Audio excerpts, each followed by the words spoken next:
Those lunatics at Warner Brothers have submitted Superman for 16 categories for award season.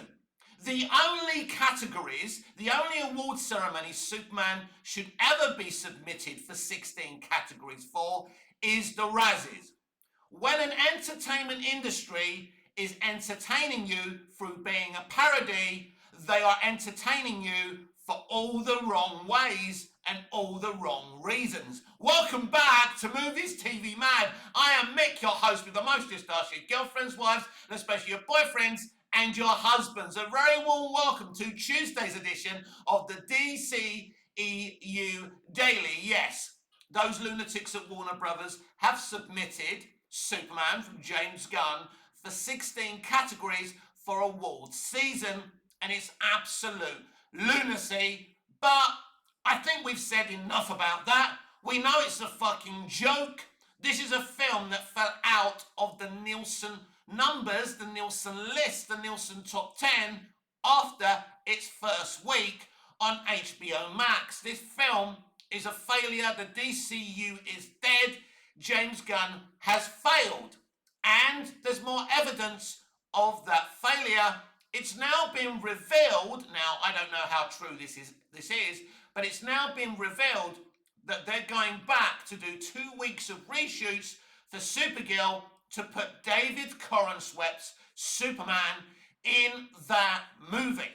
I don't know if that was the original plan for David to be in that movie as Superman.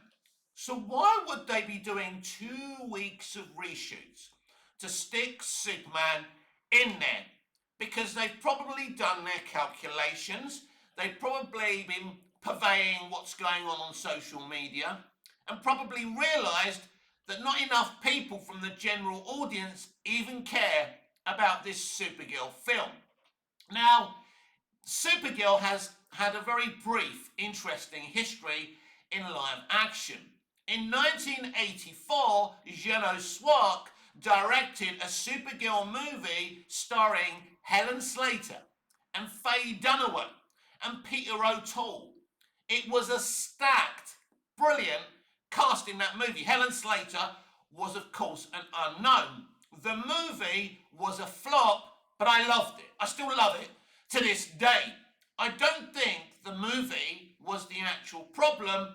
I think it was because no one gave a shit about Supergirl. You see, back then, there wasn't a huge thirst by men or women to see female-led movies. In the 30s to about the 60s, there was many female-led movies. Many movies, if not most movies, were female-led, especially in the 30s, 40s, and the 50s, but in the 80s, it wasn't a thing. Plus, a lot of fans of cape shit have always seen Supergirl as Superman in a skirt. I don't necessarily agree with that, but I think at the end of the day, in 1984, people was not interested. Now, in the Smallville TV show, they introduced Kara Zor-El, played by Laura Vandervoort, a Canadian actress. It was a very good, solid interpretation of Supergirl. The problem was when you're telling, a pre-Superman story and you squeeze Supergirl in there, it's very hard to tell her story because you don't want her story to take the lead over the pre-Superman story and the story you're telling with Lex and Clark. So that was a bit of a problem and didn't really end up the way it should have ended up. And then we had the writer's strike in 2009, and then she was written out the show at the end of season 7. She had an episode in season 8. She had a couple of episodes in the final season of Smallville. I think Laura did great. I thought she was a good, solid version. And then there was the Supergirl TV show starring Melissa Benoist. Melissa Benoist was a very good Kara Zor-El. I really enjoyed the first season. The pilot on CBS, because if you remember rightly, the pilot and the first season was actually on CBS, one of the biggest broadcast networks in America.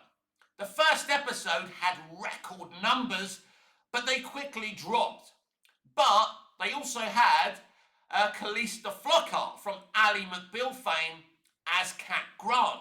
That really worked hugely for the show because Cal is a great actress, as we all know. When the show was cancelled on CBS and taken to the CW, and they decided to shoot it in Canada to make it cheaper, Cal said, "No, I don't want to be in this anymore. I don't want to leave California and go to Canada." So they had a huge problem because Callista Flockhart and Melissa Benoist were a great on-screen team. They had great chemistry. So when Cal left, there was a big problem there, and it became, let's just say, it had the usual problems, the modern day problems, and in the end, it didn't work. But they did have a great Lex Luthor in that show, by the way. So I think Melissa Benoist was a great Supergirl, but ultimately, is there an interest in Supergirl as a character? No, there is not a great interest in her. There wasn't a great interest in her in 1984. She was popular on Arrowverse, but ultimately her numbers sunk quicker than the Titanic. But James Gunn decided that Supergirl would be the second movie after Superman. Again, I was very excited initially to hear that they were going to adapt the Supergirl Woman of Tomorrow graphic novel, a very popular graphic novel. They were even going to call it after the graphic novel, Supergirl Woman of Tomorrow. They quickly dropped the Woman of Tomorrow, and we started to suspect that maybe this wasn't going to be very faithful to the comics. Jason Momoa took his 30 pieces of silver, so he didn't complain about his Aquaman being cancelled and canned. So he apparently has always loved Lobo, and I'm sure he'll be great as Lobo. The feedback for this movie I'm getting is absolutely terrible. I'm being told that the script, the dialogue is absolutely hideous. And although Millie Alcock is a great young actress, she hasn't been helped by the director, by this movie, and it's a load of shit. And because of their research, that not many people are interested in this film, they're going back to squeeze Superman in it to try and create some interest. Even though Superman, starring David Cornswept and written and directed by James Gunn, was a flop, it still brought in 615 million, which is a lot of money, but unfortunately, it didn't make a profit. It didn't create the interest. That's if it really did make 615 million.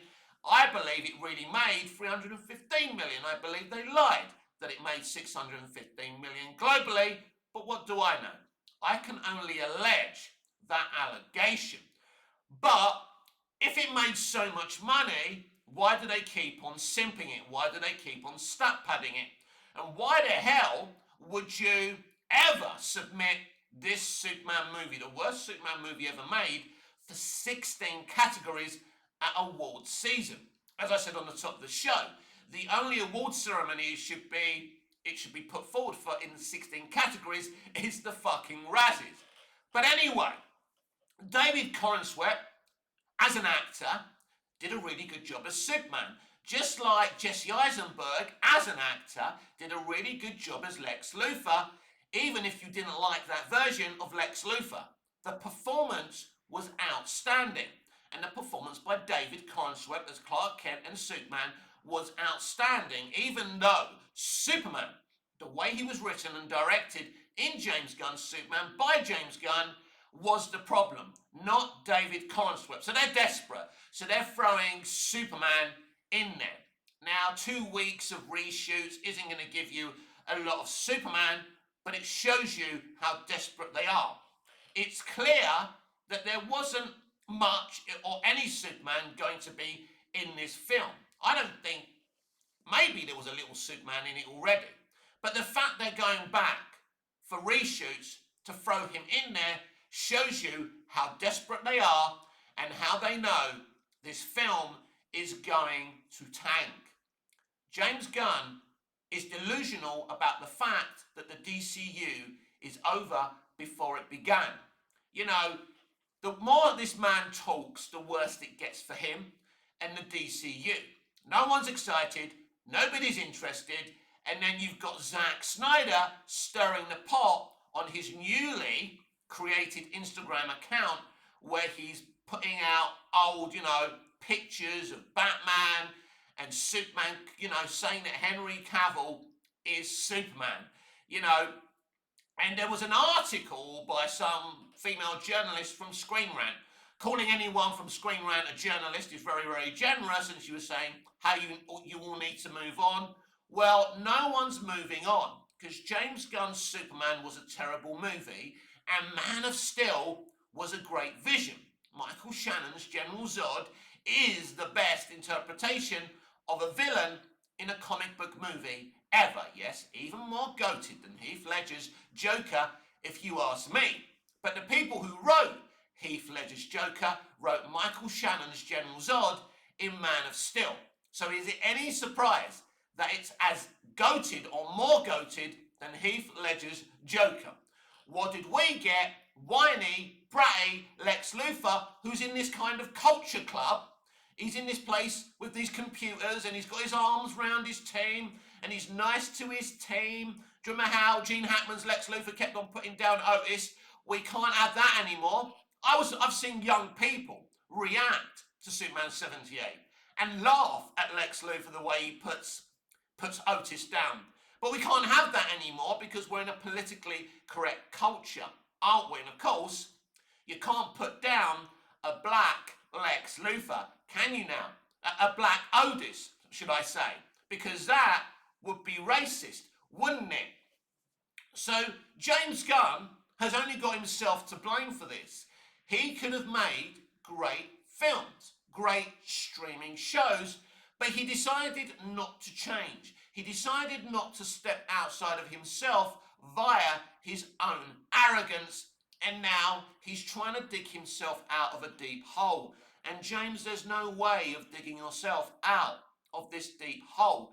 You can submit Superman for 216 categories. It doesn't matter because you are dealing with a very sophisticated general audience and comic book audience and fans of cape shit. And they're not falling for you, and they're not falling for what Kevin Feige's doing in the MCU. And they're not falling for these Avengers movies that are just going to be basically, parody nostalgia bait. So Supergirl is in big trouble. Supergirl is going to flop, and Lanterns reportedly has already been delayed and been put behind Supergirl. Originally, Lanterns was going to be released before Supergirl, and Supergirl was going to come after, but Supergirl's a movie, and they can plug it as a big thing. It's not going to be a big thing. It's not going to be successful. And as I keep on saying, when people say to me, but Mick, at least James Gunn didn't write this movie or direct it. No, but he's in charge of DC Studios. The storytelling, narrative element of DC Studios, and he's going to give notes. Yesterday on social media, he was bragging about Clayface. Clayface has the potential to be a great R-rated body horror. The problem is that James Gunn will be giving notes. I quote tweeted him on Twitter saying to him, if you don't give the director notes, it may actually be a great movie, but it won't be a great movie because he will be giving notes. There will be lame jokes and stupid mixtapes on it, I'm quite sure, or stupid rock music. I love a great symphonic score. I've loved that ever since Star Wars 77. I like a loud, brash, symphonic, emotional score. I don't want radio music and songs all over a movie. That's what they did to David Ayer's Suicide Squad. David Ayer has told us himself there was a beautiful symphonic score. Release the Ayer cut, right? Release the Schumacher cut. Restore the Snyderverse. Give us great DC movies. Let's go back to a splintered universe that's not connected. Because James Gunn, you have failed before you begun because you should never have been the co-CEO of DC Studios.